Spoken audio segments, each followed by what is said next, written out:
Hello, I'm Dennis Dudley, Director of the Department of Emergency Preparedness. The local Emergency Planning Committee is producing this video as part of its charter to keep the public informed about hazardous materials and response planning in Frederick County. Local Emergency Planning Committees, or LEPCs, are formed under the Emergency Planning and Community Right to Know Act. LEPCs are required to develop an emergency response plan, review the plan at least annually, and provide information about chemicals in the community to citizens.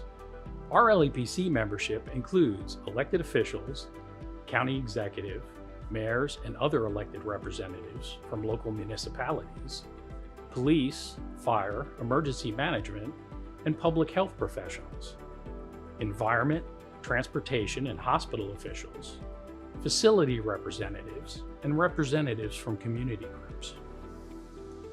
Hazardous materials are in every community and can be found in the home as well as hospitals and factories. Hazardous materials are transported daily through our community by truck, air, and train. If released, hazardous materials may cause harm to the people, the environment, critical infrastructure, and property.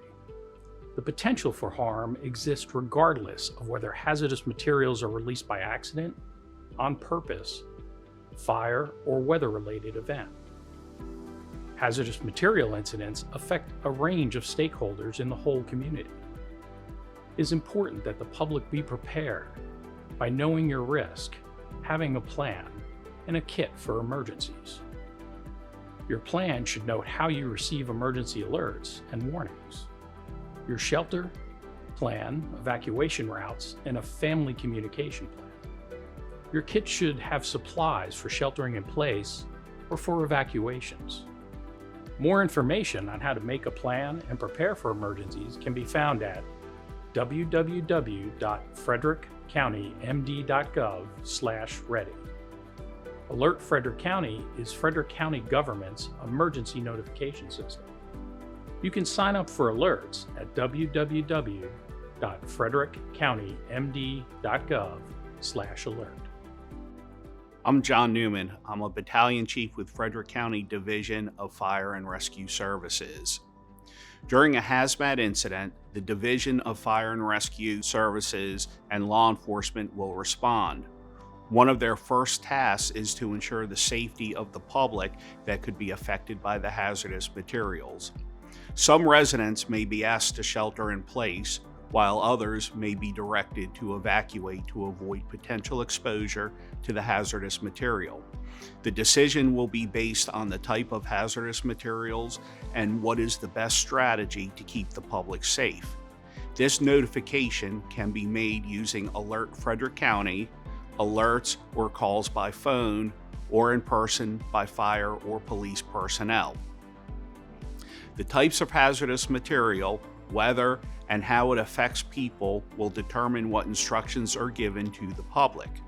Hazardous materials may be in a liquid, vapor, or both, and this determines how it moves and what type of threat it is to public safety.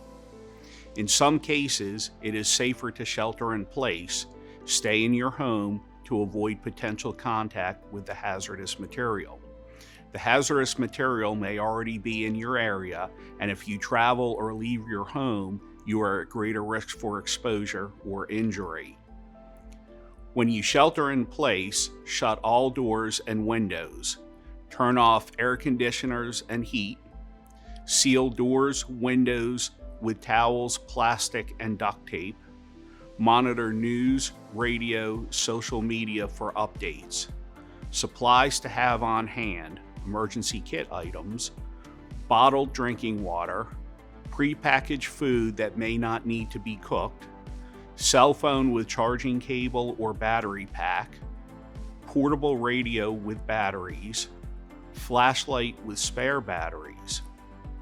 In situations where the hazardous material may be moving towards your area, you may be asked to evacuate the area to prevent exposure.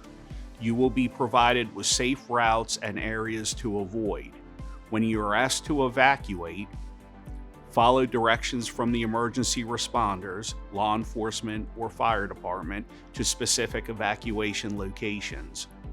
Bring only essentials, emergency kit items, change of clothes, toiletries, cell phone with chargers or battery packs, insurance, identification, banking information in case you cannot return, pets and pet food. If you have small children, diapers, cleaning wipes, nutritional items, medications if prescribed, health insurance information, important financial information, support items for special needs persons.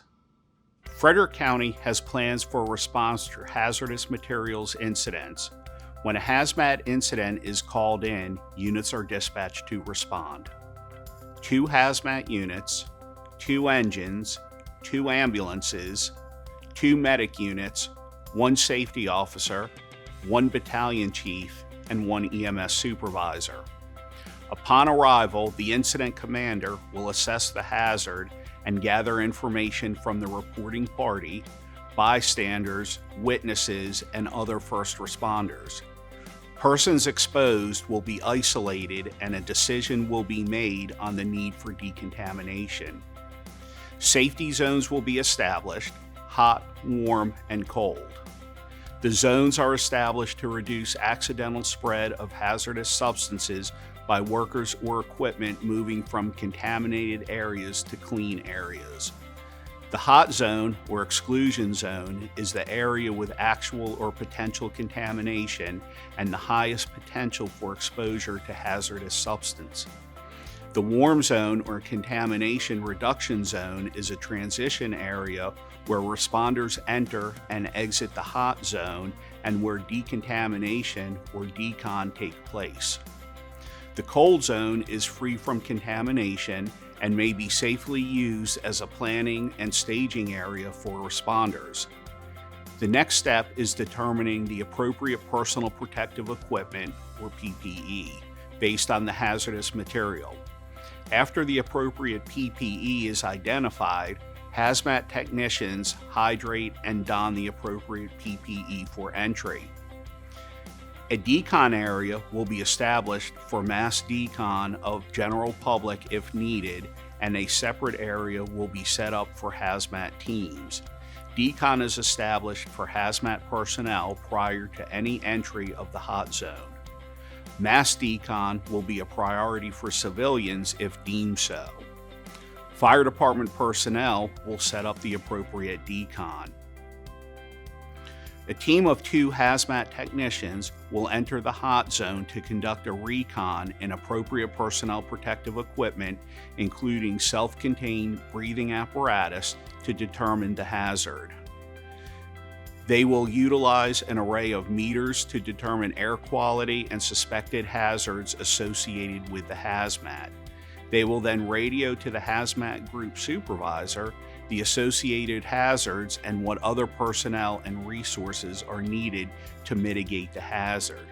They will exit the hazard, decon, and remove their PPE. Once it is determined what is needed to mitigate the hazard, an entry team with a minimum of 2 HazMat technicians enter the hot zone to mitigate the hazard. Once the hazard is mitigated, the entry team will report to decon.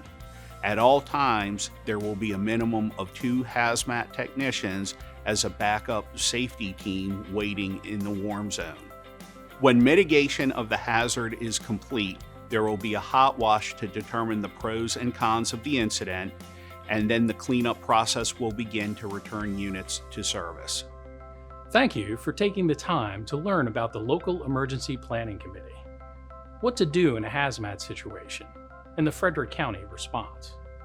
Educating yourself and others is the key to positive outcomes.